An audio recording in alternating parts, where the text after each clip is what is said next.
My name's Kelly Evans-Hullinger. I'm a physician and I practice internal medicine at the Avera Brookings Medical Clinic.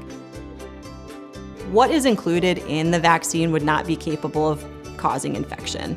There are old vaccines that we use, what we call live attenuated viruses, and those in theory could cause mild infection when given. This technology does not use any real virus. It's purely the mRNA, which itself is not an active form of the virus.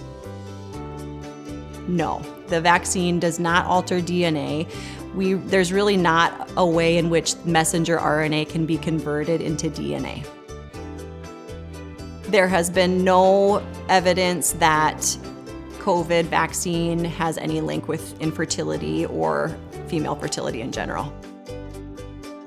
In the development trials, pregnant and breastfeeding women were not studied, and that is something fairly typical that happens with scientific trials as they exclude pregnant and breastfeeding women, at least initially.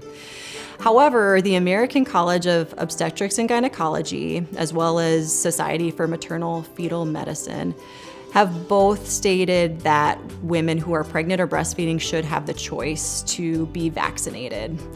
Vaccines, as a general rule, are thought to be very safe in pregnant women.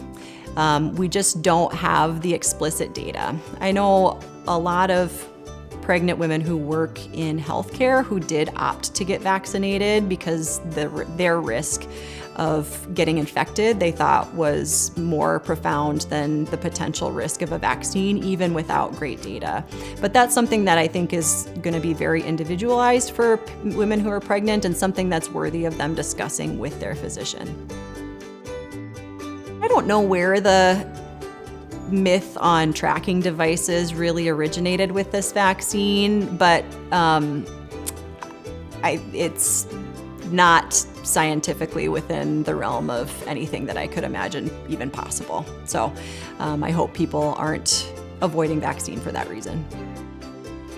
I could not wait to get my COVID-19 vaccine, and 6 months ago when we were hearing reports from the media that we might have a vaccine approved by the end of the year, I was as skeptical as anyone that we were going to have good data on that.